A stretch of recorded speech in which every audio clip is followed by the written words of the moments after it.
님들, 현 시점 월가에서 초대형 사모펀드 폭탄이 터진 진짜 이유 뭔지 알고 있었어? 지금 미국 금융가에서 아주 심상치 않은 일이 벌어지고 있거든. 블랙록, 블랙스톤, 블루아울, 이름만 들어도 알만한 세계 최고의 월가 기관들이 약속이라도 한 듯 투자자한테 이런 말을 하고 있어. 미안한데 지금 당장 돈 못 돌려줘. 천문학적인 자금을 굴리는 세계 최대 운용사들이 내 돈을 제때 못 돌려준다니 상식적으로 좀 이상하잖아. 근데 이걸 그냥 머나먼 미국 월가 얘기로만 넘기면 절대 안 돼. 왜냐고? 이 펀드들이 지금 우리나라에도 무려 17조 원어치나 팔려있거든. 게다가 이번 사태는 단순히 펀드 하나 물린 걸로 끝나는 게 아니라 한국 금융주나 우리 기업들이 돈 빌리는 환경에까지 직접적인 타격을 줄 수 있다는 거야. 그래서 오늘은 이 사태가 정확히 무슨 일인지, 왜 터졌는지, 그리고 우리한테 어떤 영향이 오는지 처음 듣는 사람도 이해할 수 있게 쭉 풀어줄게. 딱 집중해봐.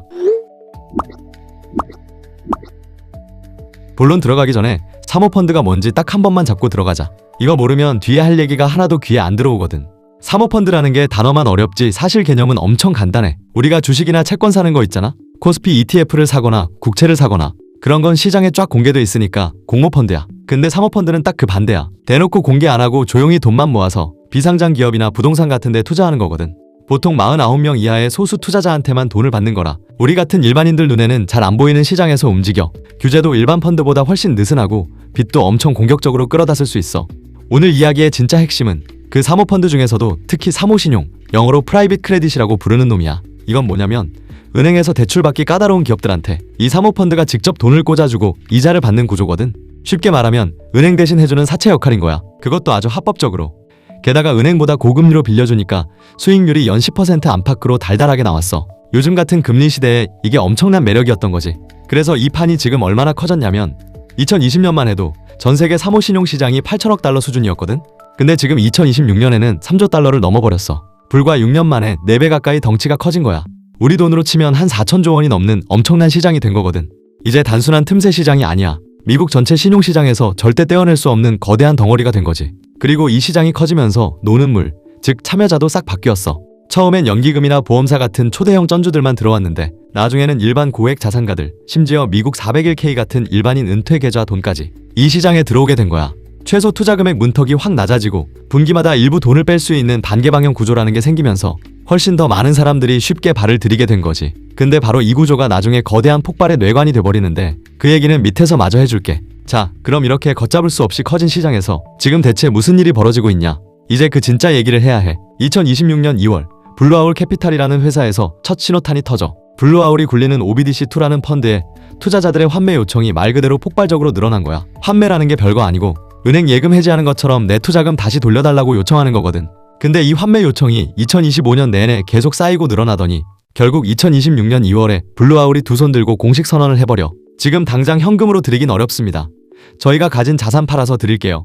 한마디로 당장 돈 없으니까 차용증 써준 꼴이지. 이게 쉽게 말해서 무슨 상황이냐면 내가 VIP 재테크 클럽에 1억을 맡겨놨는데 돈 돌려달라니까 사장이 지금 현금통 비었어. 우리 클럽 소파랑 샹들리에 당근마켓에 팔아서 돈 줄 테니까 일단 기다려 하고 차용증 써준 꼴이야. 거기다가 기술 섹터 전문 펀드인 오틱이라는 곳은 환매 요청이 무려 펀드 전체 자산의 15%까지 치솟아버려. 결국 이 사태가 터진 6개월 사이에 블루아울 주가가 40%나 폭락했어. 그 다음 타자로 터진 게 바로 블랙스톤이야. 블랙스톤은 전 세계 최대 대체 투자 회사거든. 부동산 사고, 기업 인수하고 우리가 아는 힐튼 호텔도 한때 이 회사 소유였을 정도야. 근데 이 블랙스톤이 굴리는 빅크레드라는 간판 펀드 규모만 무려 820억 달러, 우리 돈으로 약 122조 원짜리인데 여기서 7.9%나 되는 환매 요청이 쏟아진 거야. 여기서 잠깐, 이 펀드는 애초에 분기마다 최대 5%까지만 돈을 빼주기로 약정이 돼 있어. 근데 7.9%가 몰렸잖아. 그럼 회사는 어떻게 해야 할까? 블랙스톤이 내놓은 해법이 진짜 충격적이었어. 회사 자체 돈에다가 임직원 25명 이상이 개인 사비까지 탈탈 털어서 약 4천억 원을 투입해 펑크를 메꿔버린 거야. 환매 한도를 5%에서 7%로 긴급하게 올려버리고 모자란 나머지는 임직원 쌈짓돈으로 억지로 채운 거지.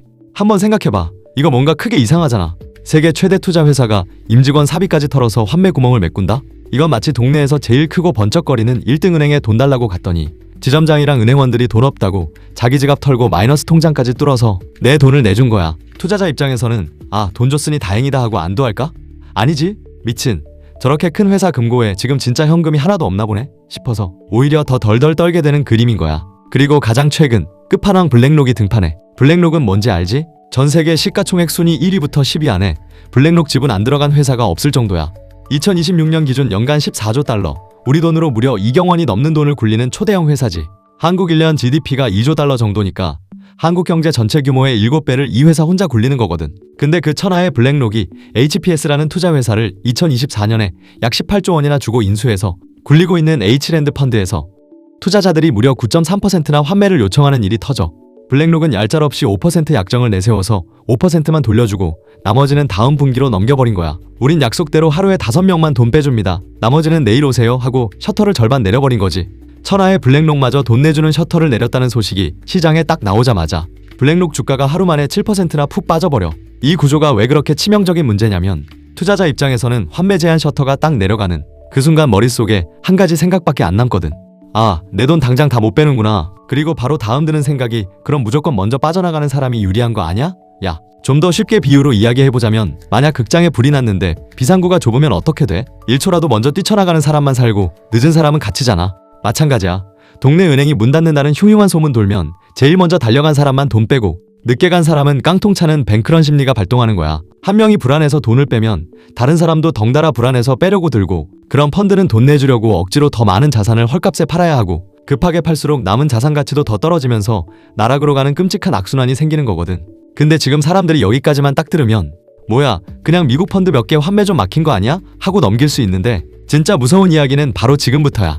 이 환매 폭탄이 왜 이렇게 줄줄이 터지는 건지 진짜 이유를 알려면 이 펀드들이 대체 누구한테 돈을 꿔줬는지를 봐야 해. 정답은 바로 소프트웨어 기업들이야. 우리가 넷플릭스 보려고 매달 돈 내는 것처럼 기업들도 업무용 프로그램을 매달 구독료 내고 쓰거든. 이걸 전문용어로 서비스형 소프트웨어 사스라고 해. 2015년부터 2025년까지 딱 10년 동안 무려 1900개가 넘는 소프트웨어 회사가 사모펀드에 넘어갔어. 거래 규모만 4,400억 달러가 넘어.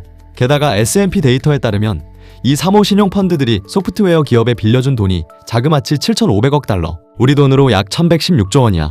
전체 사모펀드 대출 4건 중 한 건이 전부 이 소프트웨어 동네에 물려있다는 거지. 아니, 대체 왜 그렇게 소프트웨어 기업만 좋아했냐고? 다 이유가 있지. 얘네는 구독료라는 게 매달 꼬박꼬박 들어오잖아. 마진도 좋고 무엇보다 고객이 한번 발을 들이면 잘 안 떠나. 우리도 유튜브 프리미엄 한번 결제해놓으면 귀찮아서 웬만하면 안 끊잖아. 기업들도 똑같아. 이미 사내 시스템에 그 소프트웨어를 깔아놨는데 다른 걸로 바꾸려면 직원들 다시 교육해야지. 데이터 다 옮겨야지. 귀찮으니까 그냥 계속 쓰는 거야. 돈 빌려주는 사모펀드 입장에서는 이보다 완벽한 대출 대상이 없는 거지. 매달 들어올 현금 흐름이 뻔히 예측되니까 그거 믿고 팍팍 빌려준 거야.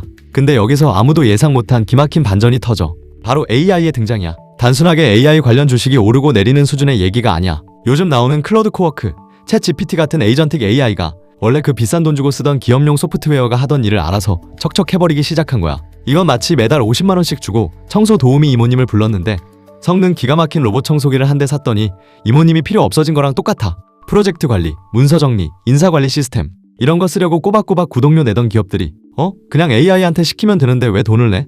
하고 다 끊어버리기 시작한 거지. 그럼 어떻게 돼? 소프트웨어 기업들 매출이 뚝뚝 떨어지잖아. 당장 벌어들이는 돈이 줄어드니 빌린 돈에 대한 이자를 낼 능력도 없어지고 사모펀드가 믿고 있던 안정적인 수익이라는 담보가치 자체가 와르르 무너져 내리는 거야. 실제로 글로벌 투자은행 UBS는 사모펀드가 소프트웨어 기업에 빌려준 돈의 25%에서 35%가 AI 때문에 사업 모델이 파괴되거나 대체될 위험에 처했다고 경고했어. 이미 470억 달러, 우리 돈 약 70조 원 규모의 대출은 시장에서 사실상 부실 채권 수준으로 거래되고 있고 게다가 신용평가사 피치 자료를 보면 2026년 1월 기준으로 미국 사모대출 부도율이 5.8%를 찍었어. 이건 이 지수를 집계하기 시작한 이래 역대 최고치야. 진짜 폭탄에 불이 붙은 거지. 여기서 초보 투자자분들이 진짜 많이 헷갈리는 착각하는 포인트가 하나 있어. 그래서 내가 이 펀드에 투자한 것도 아닌데 나랑 무슨 상관이야? 이렇게 생각하는 분들 많을 거야. 근데 이건 그냥 옆 동네 아파트 단지 상가의 불난 수준의 얘기가 아니야. 그 불길이 우리 집 담벼락까지 번진다고. 저 거대한 사모펀드들이 흔들리잖아. 그럼 전 세계의 큰손 투자자들은 불안하니까 주식 같은 위험자산 전반을 싹 다 팔아치우고 안전한 곳으로 돈을 피신시켜. 그럼 당연히 글로벌 시장에서 한국 주식도 같이 팔려나가는 거고 한국 기업들이 해외에서 돈 빌릴 때 내야 하는 비용도 확 비싸져 버려. 결국 내가 저 펀드에 직접 투자 안 했어도 결국 돌고 돌아 내 포트폴리오, 내 계좌에까지 직격탄이 날아오는 거야. 이제 이 구조가 완벽하게 이해됐으면 다음 이야기가 훨씬 쉬워질 거야. 그럼 여기서 조금만 더 깊게 들어가 보자. 아까 AI 때문에 이 난리가 났다고 했잖아. AI 때문에 이 문제가 터진 건 맞는데 사실 이건 기사에 나오는 표면적인 이유고 사실 훨씬 더 깊은 구조 문제가 있거든. 이 펀드들이 돈 굴리는 속내를 보면 진짜 뒤통수 맞는다. 단순히 투자자 돈만 빌려주는 게 아니야. 이미 남한테 빌려준 대출 채권을 담보로 은행에서 돈을 또 잔뜩 빌려와서 다른데 또 대출을 해줘. 전문 용어로 후방 레버리지라고 하는데 쉽게 말해 내 아파트 담보로 대출 꽉꽉 채워받아서 다른 부동산에 또 영끌 투자하는 거야. 빚을 2번 겹쳐 쓰는 이 아슬아슬한 마법 덕분에 8에서 9%짜리 수익률이 두 자릿수로 뻥튀기 됐던 거지. 근데 이 모래성이 흔들리기 시작했어. 최근 천하의 JP모건이 너네 담보가치 떨어졌으니까 돈 갚아하고 돈줄을 조이기 시작했거든. 당장 현금 마른 펀드들은 어떻게 하겠어? 들고 있는 대출 자산을 시장에 내다 팔아야 해. 근데 이게 주식처럼 바로 안 팔리니까 결국 눈물을 머금고 헐값에 던지는 거지. 예를 들어 동네 아파트 급매물 하나 반값에 팔리면 단지 전체 집값 다 떨어지잖아? 똑같아. 헐값 매각이 시작되면 남아있는 다른 자산 가치도 도미노처럼 다 폭락해버려. 그래서 지금 미국 대형 은행들 물린 금액만 봐도 소름 돋아. 웰스파고 약 80조 원, 뱅크 오브 아메리카 약 48조 원, JP모건 약 32조 원. 이게 무슨 뜻이냐? 이 사태가 그림자 금융구석에서 조용히 터진 게 아니라 전 세계 경제 심장인 미국 핵심 은행 시스템 한복판에 핏줄처럼 연결된 초대형 폭탄이라는 뜻이야. 여기서 JP모건 CEO 제이미 다이먼이 한 진짜 소름 돋는 명언이 딱 들어맞아. 바로 바퀴벌레 이론이야. 부엌에 바퀴벌레 한 마리가 눈에 띄었다? 그건 그 한 마리만 길을 잃은 게 아니라 보이지 않는 싱크대 벽 뒤에 수백 수천 마리가 우글거리고 있다는 뜻이잖아. 지금 블루아울, 블랙스톤, 블랙록 같은 1등 기업들에서 터진 이 환매 중단 사태. 이게 눈에 띈 첫 번째 바퀴벌레일 뿐. 보이지 않는 곳엔 훨씬 더 끔찍한 폭탄들이 숨어 있을 수 있다는 얘기지. 그럼 이 폭탄이 앞으로 어떻게 될까? 시나리오는 두 가지야. 베스트 시나리오는 펀드들이 자산을 잘 팔아서 돈을 제때 돌려주는 거야. 시장이 생각보다 관리 잘하네? 하고 넘어가면 해피엔딩이지. 골드만삭스도 아직 이 입장이고 실제 부도율도 2.3%로 역사적 평균 아래야. 이러면 그냥 지나가는 소나기로 끝나. 근데 늘 희망회로대로만 되진 않잖아. 2020년 코로나 땐 연준이 돈 풀어서 살렸지만 지금은 완전 달라.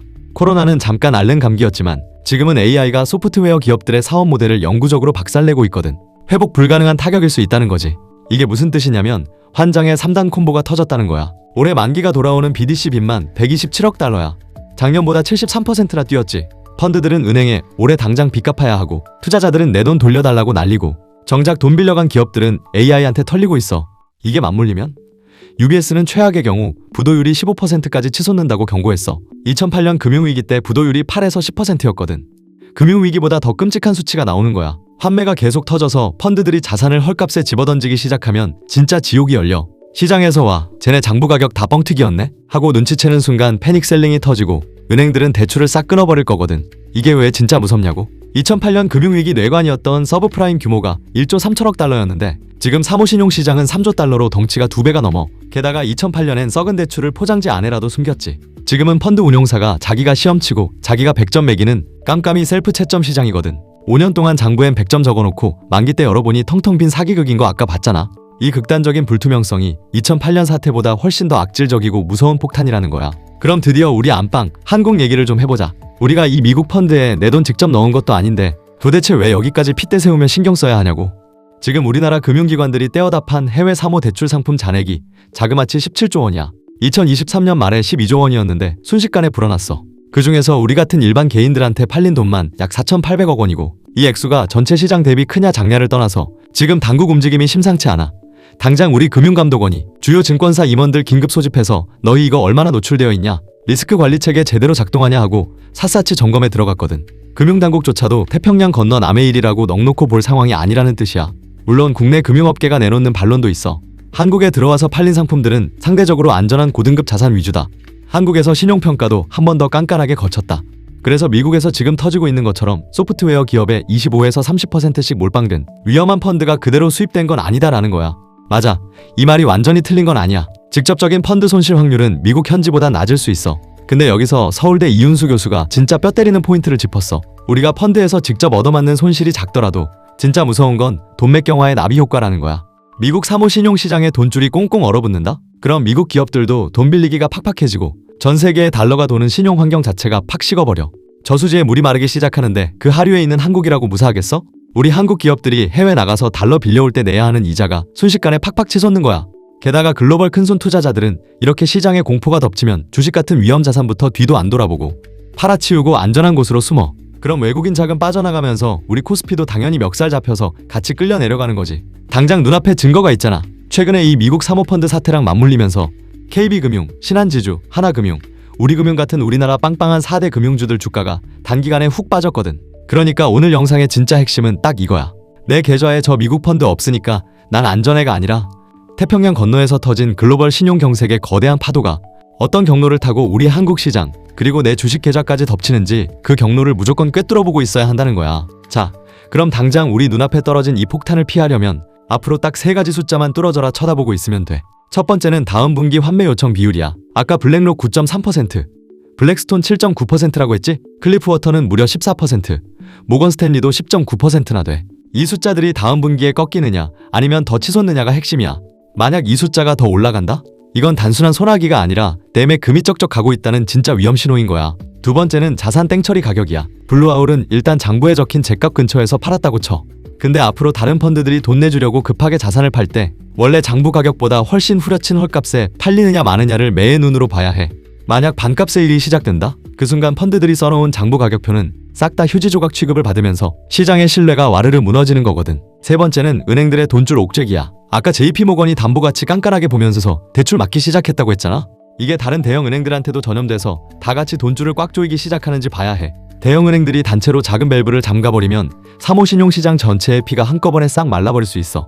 리스크 3가지도 짚고 가자. 첫 번째 리스크는 부도 도미노야. 소프트웨어 기업들의 매출이 AI로 줄어들면서 이자 못 내는 기업들이 늘어나고 그게 연쇄적으로 펀드 손실로 이어지는 거야. 피치 기준 부도율이 이미 5.8%고 UBS 최악 시나리오로는 15%야. 2026년 한 해에만 BDC 채권 만기가 127억 달러 도래하는 상황에서 이 부도가 가속화되면 멈추기 어려워. 두 번째 리스크는 장부의 착시가 한꺼번에 드러나는 거야. 지금 사모신용은 가격이 매일 안 찍히니까 폭락해도 장부상엔 안 보여. 주식은 오늘 삼성전자가 얼마인지 즉시 알 수 있잖아. 근데 이 대출 자산은 운용사가 문제 없어요 라고 쓴 가격이 공식 가격이야. 근데 환매가 많아지면 팔아야 하고 파는 순간 진짜 가격이 드러나거든. 그때 이게 다 이렇게 덜 가치 있었어? 라는 공포가 퍼지면 그게 진짜 패닉이야.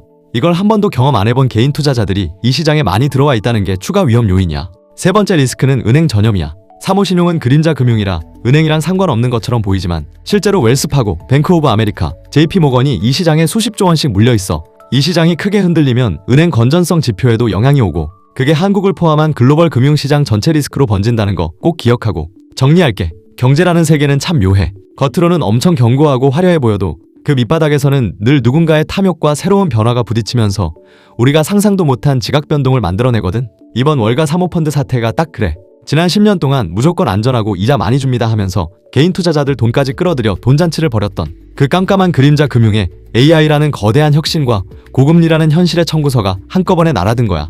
블랙록, 블랙스톤, 블루아울, 클리프워터. 이름만 들어도 웅장한 이 거인들이 동시에 현금 없다고 두 손을 들고 JP모건 같은 대형 은행이 깐깐하게 담보를 다시 보기 시작했다는 건 절대 우연이 아니야. 그 견고해 보이던 구조 자체가 지금 거대한 시험대에 오른 거지. 물론 당장 내일 2008년처럼 세상이 망한다고 단정할 순 없어. 아직 그 정도는 아니야. 하지만 이걸 미국 펀드 몇 개 환매 막혔네 하고 단순한 해프닝으로 넘길 단계는 이미 한참 지났어. 앞서 말한 3가지 잊지 마. 다음 분기 환매 요청 숫자, 자산 헐값 매각 여부, 은행들의 돈줄 조이기. 이 3가지 신호가 어떻게 나오느냐에 따라 이 거대한 폭탄의 방향이 결정될 거라는 거 꼭 기억하고. 오늘 이야기 진짜 도움됐다 싶으면 좋아요 한 번씩 시원하게 꼭 눌러주고 궁금한 종목이나 궁금한 경제 뉴스 있으면 댓글로 알려줘. 내가 또 밤새서 이런 도움되는 리포트 뒤지고 팩트체크해서 다음 영상으로 가져올게. 이렇게 경제사냥꾼 구독자들에게 도움되는 진짜 정보 하나도 빠짐없이 매일 전부 다 알려줄 거니까 경제사냥꾼 구독과 알림 설정 꼭 해두고 우리 진짜 다 같이 부자 되자.